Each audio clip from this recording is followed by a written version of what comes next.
Como falar inglês igual a um nativo? Se você está para se mudar para os Estados Unidos ou já mora nos Estados Unidos e quer aprender um método extremamente simples que vai fazer você falar muito mais rápido, com muito mais naturalidade e fluência para acelerar o teu inglês e conseguir se comunicar com mais eficiência, a pergunta é: quais são as 5 palavras que você tem que utilizar sempre no seu contexto, sempre no seu diálogo, para você falar como um nativo? São palavras simples, mas que vão fazer toda a diferença na sua pronúncia. Vamos ver aqui quais são essas palavras. Eu estou falando simplesmente do método 5W. Você provavelmente já ouviu falar sobre esse método, se não no inglês, no português. O método 5W, onde você sempre, para dar uma resposta ou para se comunicar, pode ser numa frase afirmativa ou numa frase negativa, você vai utilizar esta estrutura. Primeiro, sempre pensando no quem ou who. O segundo, o que ou what. Depois, onde, where. E depois, quando, when. E por último, por quê, why. Se você utiliza os 5 Ws para você responder uma pergunta e estruturar o seu diálogo, não tem como. É assim que os nativos fazem e é assim que você vai fazer a partir de hoje para ganhar fluência, para praticar o seu speaking e para conseguir acelerar a fluidez com que você fala inglês. Olha só, vamos dizer que eu te pergunte como seria a sua rotina ideal. Em inglês, eu te perguntaria: What would your ideal routine look like? Como que a sua rotina ideal seria? Como seria a sua rotina perfeita ao longo da semana? Vamos olhar primeiro separadamente cada um dos Ws. Quais são, ou um exemplo de uma possível resposta que você poderia dar. Olha só, para o who seria eu. Então você vai querer dizer: eu gostaria de uma rotina desse jeito. Então nós temos aí o nosso I. Depois nós temos o nosso what. E aí, digamos que em português você queira dizer: ter uma rotina livre e animada, praticando esportes e cuidando da minha saúde. Olha só, então isso aí é o seu what. E aí, em inglês, a gente falaria: to have a free and exciting routine, practicing sports and taking care of my health. Depois você vai se perguntar where, ou seja, onde você vai fazer isso. E digamos que você queira responder: em uma cidade de praia, morando em uma casa na beira do mar. Em inglês, você diria: in a beach town, living in a house by the sea. Depois, when, quando você gostaria de fazer isso? E aí talvez você me responda: Thiago, eu gostaria de fazer isso todos os dias da semana. Every day of the week. E por último, eu te perguntaria: why? Por que você quer fazer isso? E aí você me responderia: Thiago, é porque isso me permite aproveitar ao máximo o meu tempo fazendo as coisas que amo. Em inglês, esta frase seria: because it allows me to enjoy my time doing the things I love the most. Então olha só, você tem aqui a estrutura: who, what, where, when and why. Agora você simplesmente pega tudo isso e transforma num parágrafo fluido. Vamos ver esse parágrafo fluido. Em português: eu quero ter uma rotina livre e animada, praticando esportes e cuidando da minha saúde todos os dias da semana, em uma cidade de praia, morando em uma casa na beira do mar, porque isso me permite aproveitar ao máximo o meu tempo fazendo as coisas que amo. Perceba, uma resposta completa, fluida e natural, e que você provavelmente daria essa resposta em português numa conversa descontraída, numa conversa de um português, de uma pessoa que fala português nativo. Esta resposta em inglês, vamos para a resposta em inglês para você entender, entregando ela de uma maneira completa e fluida. Vamos lá. I want to have a free and exciting routine, practicing sports and taking care of my health every day of the week, in a beach town, living in a house by the sea, because it allows me to enjoy my time doing the things I love the most. Pronto, você construiu uma resposta que seria uma resposta provável de um nativo.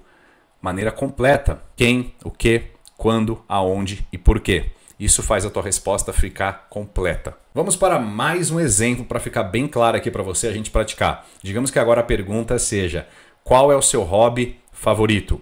What is your favorite hobby? What's your favorite hobby? Alguém pergunta isso para você: What's your favorite hobby? E depois você pode utilizar inclusive isso para What's your favorite food? What's your favorite movie? E você pode praticar What's your favorite sport? Tudo isso pode servir de base para você praticar esse tipo de resposta, tá bom? Vamos para a nossa resposta então de qual é o seu hobby favorito. Da mesma forma, nós temos aí o who, então você quer dizer eu, I. Depois, what, o que especificamente é o seu hobby favorito. Digamos, eu botei aqui um hobby meu para você já me conhecer um pouquinho e para a gente praticar. Meu hobby favorito é fazer pizzas em casa. My favorite hobby is making pizza at home. My favorite hobby is making pizza at home. Beleza? Where? Onde? Na minha cozinha, onde eu posso criar minhas próprias receitas. In my kitchen, where I can create my own recipes. Beleza? Então, who, what e where respondido de maneira separada. When? Quando que eu gosto de praticar esse hobby? Sempre que eu tenho um tempo livre, especialmente nos finais de semana. Whenever I have some free time, especially on weekends. Beleza? E por quê? Por que eu gosto desse hobby? Porque é relaxante, divertido e me permite ser criativo. Because it's relaxing, fun and lets me be creative. Beleza? Olha só, mais uma vez, temos a estrutura pronta aqui, utilizando a sequência who, what, where, when e why. Vamos para a resposta completa. Resposta completa, meu hobby favorito é fazer pizzas em casa. Sempre que eu tenho um tempo livre, especialmente nos finais de semana, eu gosto de ir para a cozinha, onde eu posso criar minhas próprias receitas. Eu gosto disso porque é relaxante, divertido e me permite ser criativo. Resposta natural, resposta fluida. Em inglês, my favorite hobby is making pizza at home. Whenever I have some free time, especially on weekends, I like to go to the kitchen where I can create my own recipes. I enjoy it because it's relaxing, fun and lets me be creative. Perceba, uma resposta fluida, natural, completa. Isso faz com que você tenha que pensar menos. Meu Deus, o que eu vou dizer? Como é que eu vou dizer? Se você começar a estruturar, quase sempre, nas respostas que você for dar, que você quiser de fato dar uma comunicação legal, conseguir ali criar um contexto, manter uma conversa, né, uma conversação um pouco mais longa, realmente começar a criar a sua identidade no inglês.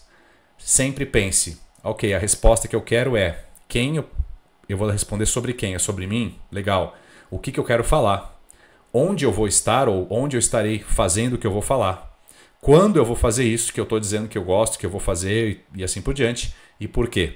Tiago, eu preciso usar isso sempre? Não, você não tem que usar isso sempre. Você pode, inclusive, às vezes, utilizar somente 1, 2, 3 desse.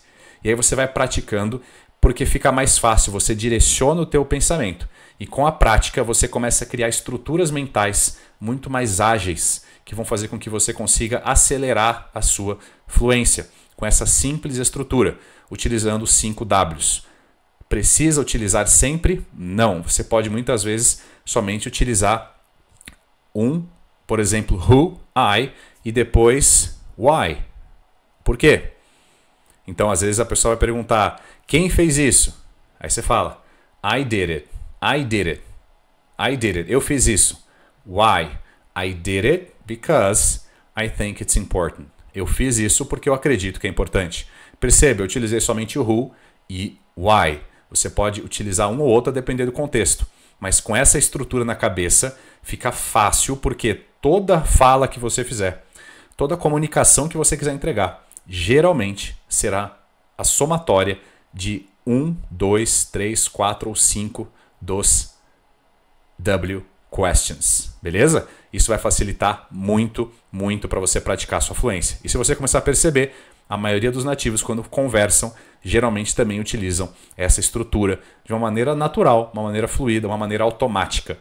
Utiliza talvez no português primeiro para você se ambientar mais com isso e depois vai criando aí pequenas conversações com você mesmo, monólogos com você no inglês e você vai perceber o quanto isso vai te ajudar, tá bom? Se você gostou desse vídeo, fica aí comigo, vamos junto para cima, se inscreva no canal, ative o sininho e a gente se vê muito em breve no próximo vídeo. Um forte abraço e até mais.